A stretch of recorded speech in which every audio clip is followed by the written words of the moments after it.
Right, the graph of 2 to the x is reflected across the x-axis, shifted up 2 units and left 3 units.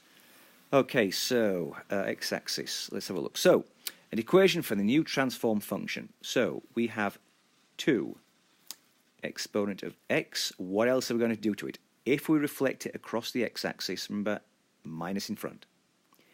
If we move it up 2 units, that's a plus 2, just there, stuck at the end there, okay? But left 3 units. Remember, if I'm going this way, 3 units, that is that up in the exponent. So that's it. That is the equation of the new transform function. To find a y-intercept, we set x equal to 0. I will have negative 2. If x is 0, this is 3, and that is still plus 2. Okay, so I set x equal to 0. Now be careful of this part. This means 2 cubed is 8.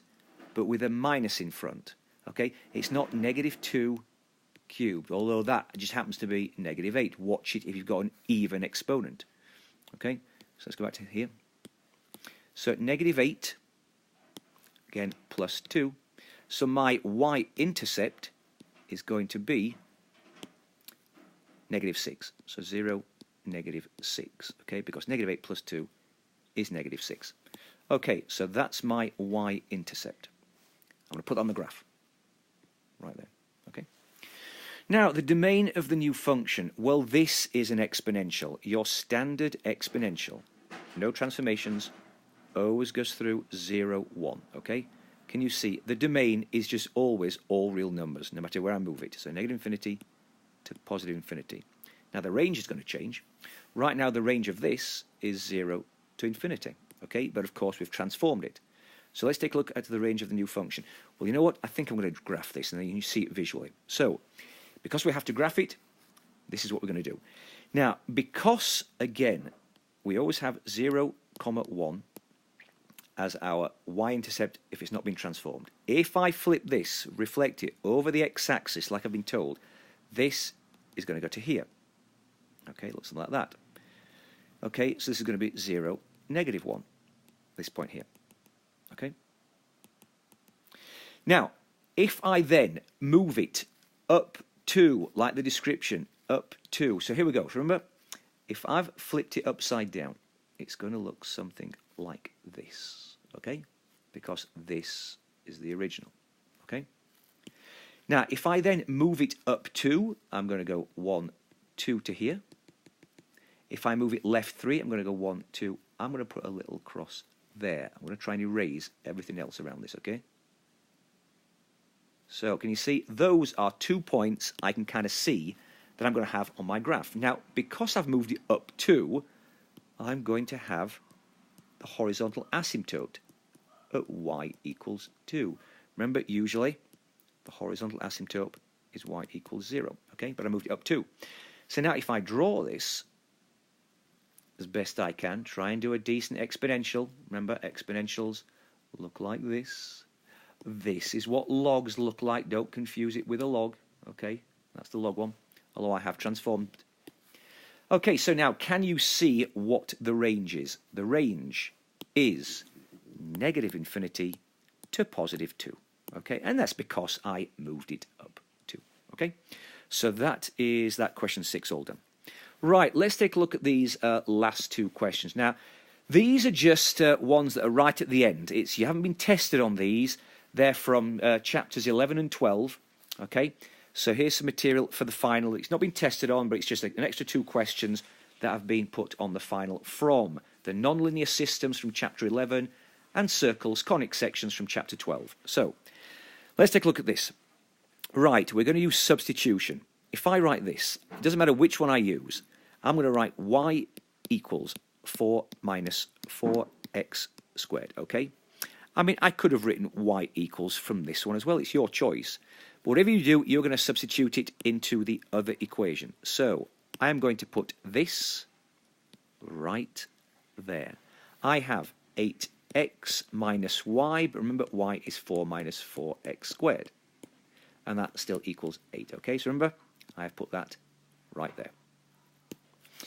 Right, if we do this, 8x minus 4 plus 4x squared, what's your double negatives there, equals 8, okay? Now, it looks like it's going to be a quadratic. We're going to have to set it equal to 0. I'm going to get this in descending order. 4x squared plus 8x. I've got the minus 4. But I'm also going to take away 8 from both sides. Okay, I'm going to take away this 8. Okay. So I will have 4x squared plus 8x minus 12 equals 0. Okay, negative 4, negative 8. I can factor a 4 out of this. But you can also think of you can divide everything by 4. If I divide everything by 4, I'm going to get x squared plus 2x minus 3 equals 0. Okay? That's also me factoring a 4 out.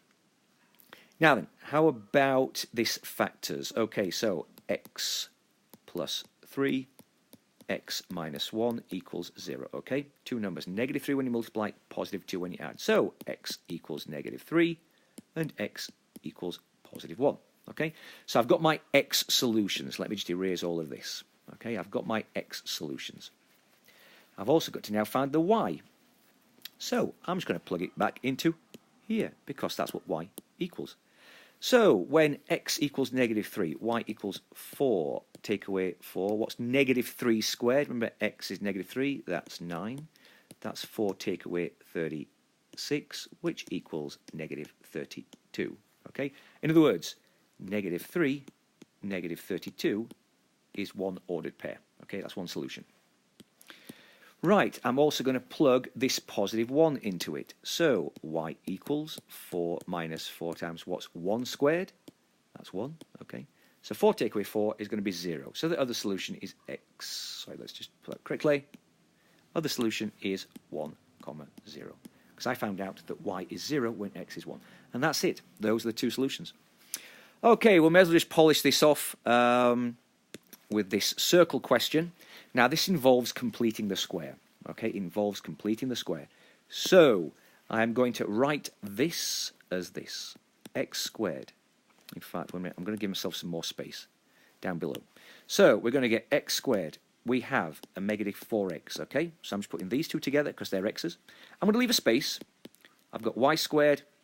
I've got negative 8y, okay? So the y squared and the y. Put those two together. I'm going to leave a space. I'm going to put the 11. I'm going to take away 11 from both sides. I have that. So just get rid of 11, okay? There we go. That's what I have. All I've done is basically just rearrange this. Now I'm going to complete the square. So what's half of 4? Half of negative 4, which is negative 2. When you square it, you'll get positive 4.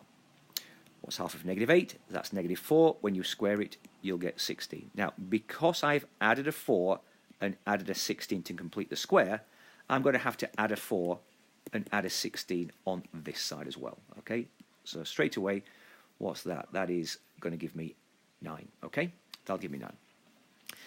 Now, what does all of this mean? Well, if I was to factor this, I'd get x minus 2. X minus 2. In other words, this is x minus 2 squared. That's what that means, okay? Once I complete the square. Again, with this one, if I was to factor this, I'd get y minus 4. Y minus 4. This is y minus 4 squared, okay? Now, I suppose what I should have written right at the start is your standard equation of a circle is x minus h squared plus y minus k squared equals r squared, where h and k are the centre of the circle. So the centre of the circle is going to be positive 2, positive 4, okay? Again, because the minus is already there. So the centre is 2, 4, okay? Now the radius, here's my radius squared. If this is r squared, then r must be 3. So let's erase all of this. Now I've got the information. I'm just going to graph it over here, okay? So we have a centre of 2, positive 4, which is right there. A radius of 3. So this is what I do. I'm going to count up 3, put a little x there. Count right 3, put a little x there. Count down 3. Count left 3, 1, 2, 3. And that's me joining those together. And that'll definitely give me a radius of 3. Not a great circle, but that's how you do it. So remember, just completing the square technique on that.